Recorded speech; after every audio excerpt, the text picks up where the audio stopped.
నీది కరెక్టా కప్పుకొని తిరగమంటావు శివాజీ గారి కరెక్టా శివాజీ గారిదే కరెక్ట్ అంటే నేను అసలు ఈ విషయం నాగబాబు గారికి ఇందులో ఇన్వాల్వ్ అవ్వాల్సిన అవసరం ఉందంటారా అసలు లేదు సమాజం మీద ప్రజలకి చాలా ఉంది మాట్లాడాల్సింది సమస్యలు లేవా ఒక ఎమ్మెల్సీగా ఉన్నారు అవును ఏపీలోనే కాదు ఒక ప్రజానాయకుడు అయినప్పుడు ఎక్కడ సమస్య ఉన్నా మాట్లాడాలా ఏమైనా ఆడపిల్ల కాదు ఆడపిల్లల మీద బయట చాలా జరుగుతున్నాయి కట్నం మన ఈ మధ్య కట్నం గురించి పాప ₹1 కట్నం తీసుకున్నారంట ఆమెను అసలు విడిగి కొట్టి ఏదో చేసిండ్రు మరి ఒక అమ్మాయిని కృష్ణాలు బస్సు తగలబెట్టాను అనుమానంతో భర్తే అట్టడాల గురించి స్పందించాలి కదా సెలవులు చూడరా వీళ్ళు పక్కన 10 మంది పెట్టుకుంటారు సెలబ్రిటీలు నాయకులు లేని కొంతమంది హోదా రాగానే కలవటానికి ఒకడు తోడటానికి ఒకడు తిరిగిటానికి ఒకడు పెట్టుకుంటారు సమాజం మీద మంచి చెడ్డలు చూడరు నోటికి వచ్చింది మాట్లాడుతారు దానికి మనం ఎందుకు మాట్లాడకూడదు మనం కూడా ఖండించాలి సో పవన్ కళ్యాణ్ గారు 20 ఏళ్ల కష్టాన్ని లేకపోతే చిరంజీవి గారు ఇన్నేళ్ల కష్టాన్ని నాగబాబు గారు కొంచెం బ్యాడ్ చేస్తున్నాడు ఆయన బిహేవియర్ వల్ల అంటున్నారు ఇట్లాంటి వాటికి సపోర్ట్ ఇచ్చి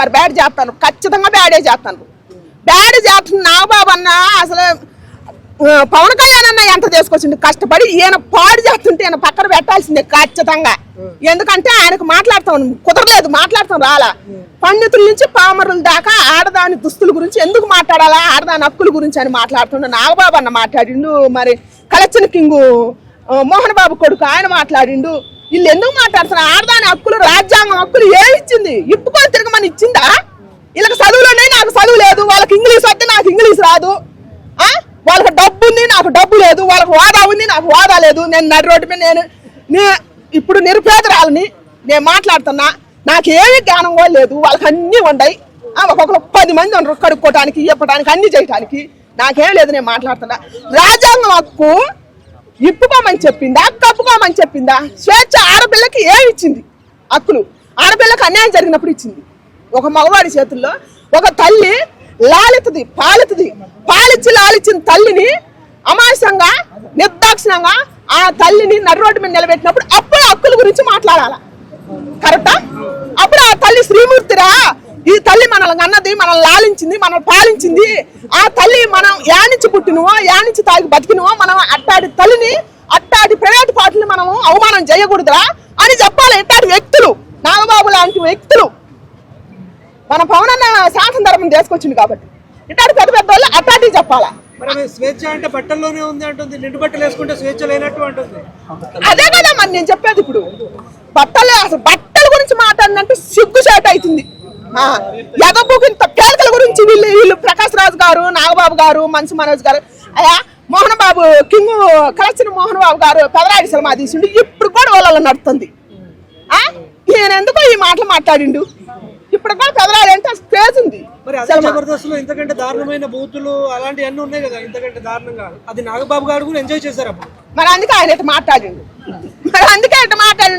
పక్క నవ్వే ఇప్పుడు ఈ మాటలు మాట్లాడు సమాజం గురించి ఎమ్మెల్యే పదవి తీసి అవతల ఏపీలో ప్రజలకు ఎంత ఏం జరుగుతుంది ఏం కథ ఏం చూసుకోకుండా వాళ్ళు ఏం కుటుంబ పరిపాలన చూపిస్తున్నారు చంద్రబాబు నాయుడు గారు లోకేష్ గారు పవన్ కళ్యాణ్ గారు ఆ కుటుంబ పరిపాలన చూపించి పిల్లలకి ఎడ్యుకేషన్ అవన్నీ నేర్పిస్తారు ఎంత బాగా చేస్తారు అవతల ఈయనేమో ఎమ్మెల్యే పదవి ఇస్తేనే వేరు కూర్చొని అనుసరికి సపోర్ట్ చేస్తుంది ఏమన్నా పద్ధతికి ఉందా అసలుకి పద్ధతికి ఉందా అనుసరి ఒక్కతేనా ఆడపిల్ల సమాజం మీద మరి వీళ్ళంతా ఎవరు పూర్వకాలం రోజుల్లో ఆడవాళ్ళు జాకెట్ లేకుండా చీర మాత్రం కట్టుకునేవాళ్ళు కప్పుకునేవాళ్ళు ఇప్పుడు నాగరికత వచ్చింది కాబట్టి ఇట్లా చేస్తున్నారు జాకెట్ వేసుకుంటున్నారు అంటే సనాతన ధర్మం ఇట్లాగా అంటున్నారు మరి ఇప్పుడు కూడా జాకెట్ లేకుండా చీరలు కట్టుకోమంటారా అని చెప్పేసి అనసూయ అడుగుతుంది దానికి ఏమంటారు ఎవరు అనసూయ ఏదైనా అడుగుద్ది ఎందుకంటే పూర్వకాలంలో మగవాళ్ళు పుట్టకోసులు పెట్టుకుంటారు నేను కూడా అదే పుట్టకోసం పెట్టుకుంటాను అంటుంది మరి అదే ఆమె పెట్టుకొని అడిగేది ఇప్పుడు శివాజీ గారు చెప్పిండండి శివాజీ గారు ఇప్పుడు నడి రోడ్డు మీద ఇదే కృష్ణకాంత పార్క్ కారా నేను ఆయనకు తీసుకొస్తా పోయి కాళ్ళు పట్టుకొని ఆయన అన్న సొక్కించుకొని నిలబడతాడు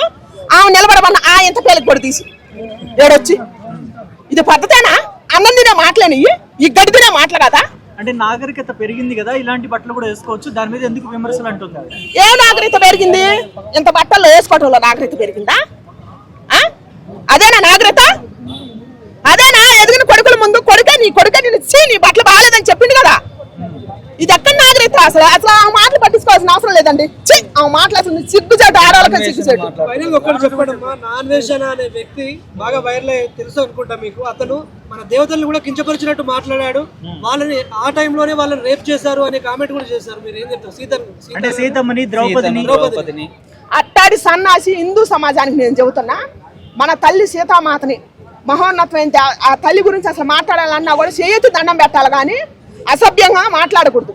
స్త్రీ పుట్టక పుట్టిన వాళ్ళు ఎవరైనా, మడిసి పుట్టక పుట్టిన వాళ్ళు ఎవరైనా సరే ఎట్టాడి సన్నాసులు ఉంటారని చెప్పి ఆ రోజుల్లో శ్రీరామచంద్రుడు ఆయన అగ్ని ప్రవేశం చేపించిండు. ఆ అర్థం కూడా చెప్పిండు.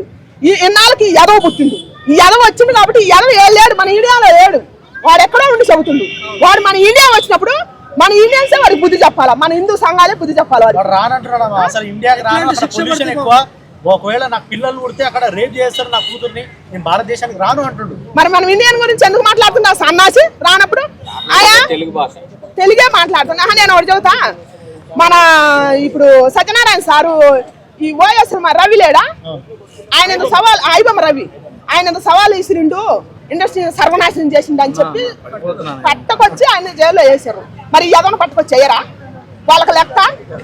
మనం మాట్లాడొద్దా? నేను ఒక్కదాన్ని కదా, నాతో పాటు మొత్తం మాట్లాడండి. ఆ యాదవ్ని సత్యనారాయణ సార్ తలుచుకుంటే ఆ యాదవ్ ఎక్కడున్నా పోతాడు. ఎందుకంటే దేవతలు, మన దేవతలు పూర్వం దేవతలు కూడా తీసుకొచ్చి సీతాదేవిని రేపని మాట్లాడేది. అక్కడ ద్రౌపది దేవి గురించి మనం మాట్లాడింది. ద్రౌపది దేవి ఆ రోజు చీర కట్టుకుంటేనే దుర్యోధను చీర పదిద్దని శ్రీకృష్ణుడు వచ్చి కాపాడింది. నాకు అసలు శివాజీ గారిని చూస్తే శ్రీకృష్ణుడు అనిపించిందా? ఓ మాట చెప్పాలంటే ఎప్పుడు తిరిగితే మీ గౌరవం పాడైపోతుంది తల్లి. మీరు నేచర్తో, మీరు శ్రీమూర్తులు, ప్రకృతి శ్రీ ఒక్కటే. వద్దు తల్లి, మీకు నష్టం జరుగుద్ది. మీరు కప్పుకొని తిరిగితే, మీరు పద్ధతికుంటేనే బాగుంటుంది అని చెప్పిండు శివాజీ. అన్న ఆయనలో శ్రీకృష్ణుడు కానొస్తుండు. ద్రౌపది దేవికి శ్రీకృష్ణుడు వచ్చి చీర అందించినాడు. బుద్ధి లేదు అసలు. సామాన్లని ఆయన ఒక్కడ కాదు అన్నది, సిగ్గుండాలి అనేవాళ్ళు. సిగ్గుండాల 5 అన్నది ఆయన అన్నడా? ఆయన పెట్టింది సామాన్లని? ఆయన పెట్టిండా? ఆ రోజు వీళ్ళంతా చచ్చిపోయారా? ఎడిపోయారు? ఏమైంది? ఈ ధర్మం ఎడిపోయింది, ఈ పోలీస్ కమిషన్ ఎడిపోయింది. ఆ రోజు సామాన్లని ఎంజాయ్ చేసినప్పుడు ఇవాళ ఆయన పెట్టలేదు కదా, ఆయన పెట్టలేదు కదా, అది ఎప్పుడో పుట్టింది కదా. దాని గురించి మాట్లాడొద్దు, సిగ్గుంటే మాట్లాడొద్దు. ఆయన అంటాం కరెక్ట్, ఆ 2 వాళ్ళు కూడా తప్పు కాదు అంట. నేను ఆయన ఎందుకు సమార్పణ చెప్పాలండి? ఇది పిచ్చి జనం కోసం వచ్చి సమార్పణ. ఆయన మనస్ఫూర్తి చెప్పలేదు. మనస్ఫూర్తి కళలో బాధ కానట్లేదా? మగజాతికి ఆనిముత్యం, డైమండ్, కోహినూరు వజ్రం ఆయన శివాజీ గారు. మగజాతి సభాసని మేసం చెప్పండి ఒకడు. నేను చెబుతున్నా, మగవాళ్ళు మొత్తం సపోర్ట్ చేయండి, ఆడవాళ్ళ మేము కూడా మొత్తం సపోర్ట్ చేస్తాం. నా వయసు ఉండాలి, మొత్తం శివాజీ గారికి సపోర్ట్ చేస్తాం మేము. కూడా అవహేళన చేస్తూ మాట్లాడాడు. ఆ కుక్కను పట్టుకొచ్చి ఖచ్చితంగా శిక్షించాలని చెప్పి కోరుకుంటున్నాను. అంటే ఆయన చేసింది తప్పు కాదంట. ఒకవేళ తప్పు చేస్తే కూడా వినాయకుని విగ్రహం ముందు రక్తం కక్కుని చనిపోతాను ఈ రోజు నైట్ కి అనేసి అంటున్నారు. అతి తెలుగుతో మాట్లాడాలంటే నా కొడుకు ఒకటే చెప్తున్నా, రే సాంప్రదాయము మానవత్వం అంటే మనం మంచిగా మాట్లాడడం. నువ్వు ఇష్టం వచ్చినట్టు మేము తిట్టగలం, మీ అమ్మని, మీ అక్కని, నీ చెల్లిని మేము తిట్టలేమా? వాస్తవంగా ఏదైనా కానీ మనము మన గౌరవాన్ని కాపాడుకుంటూ ఇతరుల గౌరవాన్ని కాపాడినప్పుడే మనకున్నటువంటి గౌరవం నిలబడుతుంది. కానీ ఇంత ఇష్టాన్రీతిగా తిట్టి సమాజం తలదించుకునేలా చేసిన ఆ కొడుకును పట్టుకొచ్చి ఖచ్చితంగా శిక్షించాలి. ఇప్పుడు ఆర్థికంగా దెబ్బ కొట్టాలి. వాస్తవంగా ఇలాంటి విధవలు ఏంటంటే చూడకూడదు అలాంటి వీడియోలు. వాడు ఏదో 1-2 మంచి మాటలు చెప్తే మంచోడేమో అనుకున్నాం. ఇంత స్వార్థపూరితంగా, ఇంత అన్యాయంగా, ఇంత దుర్మార్గంగా ఆలోచిస్తాడని చెప్పి మేము ఊహించలేదు. నిజంగా ఏది ఏమైనా సరే అంత ఘోరంగా తిట్టాడు శివాజీ గారిని. శివాజీ గారు ఒక రియల్ హీరో. నేను చెప్తున్నా, ఈ మాట్లాడే వాళ్ళందరికీ చెప్తున్నా, శివాజీ గారు అంత పాపులారిటీ ఉండి కూడా ఆడవాళ్ళ గురించి మాట్లాడాలంటే గట్స్ ఉండాలి. ఎందుకంటే చాలా మంది తల్లిదండ్రులు ఇబ్బంది పడుతున్నారు. ఏంటి, బిడ్డలకే చెప్పలేక ఇబ్బంది పడుతున్నారు. అమ్మ నీ డ్రెస్సింగ్ బాగోలేదంటే నాకు నచ్చింది డాడీ, నువ్వేమైనా కట్టి ఏమన్నట్టు ఊరేసుకునేలా ఉంది. కాబట్టి శివాజీ గారు ధైర్యం చేసి ఒక గొప్ప మాట చెప్పారు. ఆడబిడ్డలు మీరు ఇలా ఉంటే మీ గౌరవం పెరుగుతుందమ్మా, మీ స్థాయి పెరుగుతుంది, మీకు జరిగేటటువంటి ప్రమాదాలు కూడా తగ్గుతాయని ఆయన ఒక మంచి హృదయంతో, ఒక తండ్రిలాగా ఆయన చెప్పినటువంటి మాటను స్టార్ట్ చేసింది మహా ఇల్లాలు మా జనరేషన్ మహాపతివ్రత అనసూయ. మా జనరేషన్ మహాపతివ్రత చూసాము ఈ మధ్యకాలంలో. చాలా గట్టిగా చూసాం ఆమెని, మన కనులానందంగా చూసాం. ఆమె ఇప్పేసిన బట్టలు, ఆమె వేసుకున్న బికినీలు. అలాగే ఉండాలి అందరూ అనుకుంటుంది. ఒక్కసారి అనసూయ నీ బిడ్డలకు చూపించు, నాన్న నేను ఎలా బయటకు వెళ్తాను బాగుందా అని. ఆడు కరెక్ట్ అంటే నువ్వు బయటకు వచ్చేసి. కానీ సిగ్గు లేకుండా, బిడియం లేకుండా, మానవత్వం లేకుండా మంచి చెప్పిన వాడిని ఇష్టాన్రీతిగా తిడుతూ దుర్మార్గంగా మిగిలిపోయింది అనసూయ.